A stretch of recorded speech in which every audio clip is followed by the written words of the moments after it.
10 years ago, I was fresh out of university. I had just had a bachelor's in women and gender studies and law. And I was volunteering at the time with an organization called Oxeyod in Cameroon. And my boss at the time gave me an opportunity which landed me in Brussels, the capital of Europe.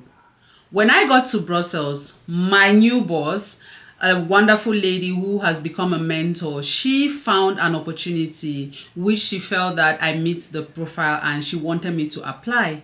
So that was my first attempt. I went on to apply for this international opportunity and I took the application and went over to my boss to show her so that she can give me feedback about my application. She called me in, closed her door, sat me down, and explained to me from point A to Z why everything that I had written in that application was weak. And she went on to give me tips which will help me to make very strong and successful applications. Ladies and gentlemen, till this day, it's been 10 years after, I have learned how to make strong applications. And that's why from there, I have gone on to travel to over 30 countries, attending international conferences, having scholarships such as the Chevening Scholarship, becoming an Echoing Green Fellow, founding an organization in Cameroon that has benefited from different international donors. So today, I'm going to be sharing with you some of the tips that she gave me. My name is Delphine Konda. I'm talking to you today from Kenya, Nairobi, Kenya, where I was attending in the last few days a seminar for African women and feminists across the continent. If you are interested in writing very strong applications, then definitely stay tuned to the very end of this video. If you are an applicant, it doesn't matter the application that you're doing, whether it's a project or grant application, a fellowship, a scholarship, whatever, an application to attend an international seminar, whatever application you have in front of you, there are a couple of rules that you need to follow. And the very first one that you want to do is that you need to check the profile. People to attend an event or benefit from a scholarship or grant, they have a profile at the back of their mind. They have someone that it's important for them to have. The very next thing, and I think this is the most important part of any application, are the objectives of the application. What are they looking for? What is it that they want to achieve?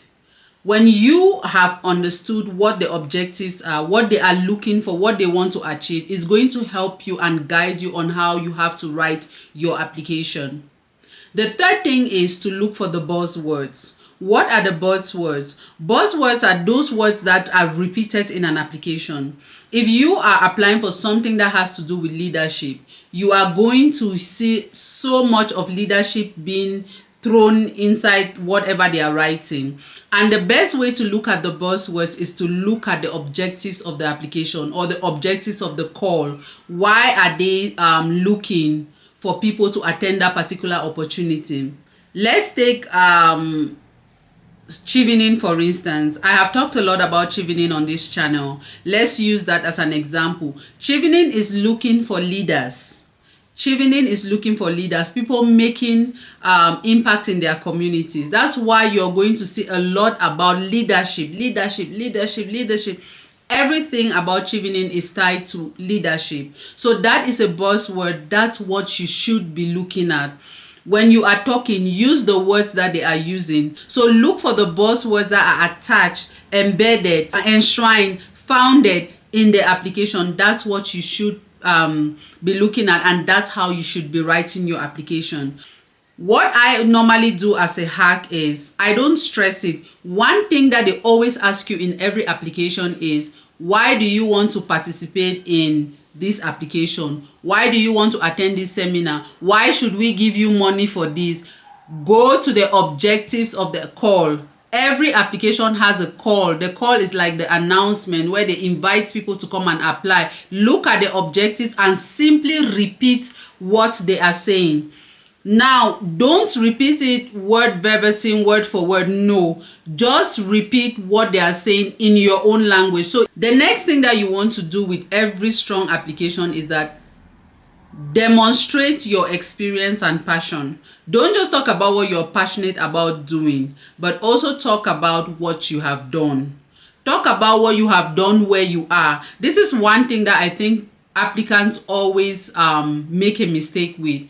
There are always many applicants I've worked with will tell you, oh, I haven't done that much, I've just done small meetings, I've just been elected in small positions. You should be able to use every opportunity that you have had as a leverage to explain what you can do. So if you have been elected as a secretary or whatever position you have been elected with, no matter how low you think that position is, explain to the people that are going to receive your application that this is where you have gotten to with the resources you have. Imagine that you are given bigger platforms and more opportunities. You'll be able to do more with what you have. Always sell yourself. Always explain your passion, but then again, explain and demonstrate the experience, what you have already done so far. Another thing you want to show in every strong application that you do is how selecting you for that opportunity is going to be beneficial to the person that is selecting you. So for instance, if you are applying for a scholarship, how does you getting the scholarship going to be beneficial to the person giving you the scholarship or the institution giving you the scholarship? You have to explain to them how you will come back after that opportunity and make change in your community and put into practice the thing that you have learned. So that's how you do it. Another key thing you have to do is mind your language, be convincing, and use action words. If I am someone that is receiving an application from you and I read in your application, you tell me, I kind of feel that I am not interested in your feeling.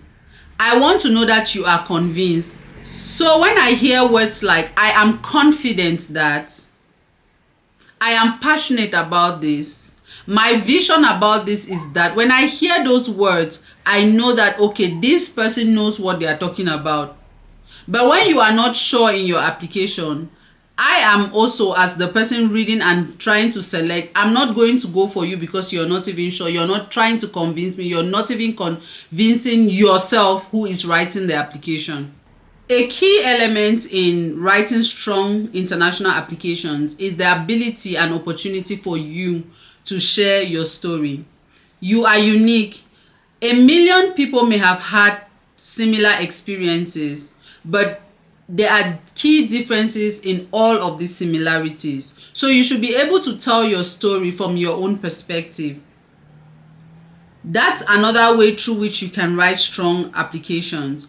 Make your application unique and about you in such a way that the person that is reading is drawn to what you're writing, is convinced about what you're writing, is seeing the impact of whatever it is that has happened to you. When I apply for opportunities, whether Chivening or Moremi or whatever I have applied for in the past, or Echoing Green, I have always found a way to share my story. And when I'm sharing my story, I don't always share it from a place of I have always been strong and powerful. Sometimes I am vulnerable in these applications. I tell you how I have been vulnerable, but I don't share the vulnerability from a place of weakness. I share it from a place of strength and from a place of lessons learned. Recently, I applied for a grant, which it was successful, and they asked me why I should be the one to get the grant application. It was a project to raise awareness about cholera epidemic that was affecting the country. I used my own personal weaknesses and challenges that I had faced in the last few years to be able to explain why I was the right person to understand the challenges that people in communities were having and why I should be giving this grant.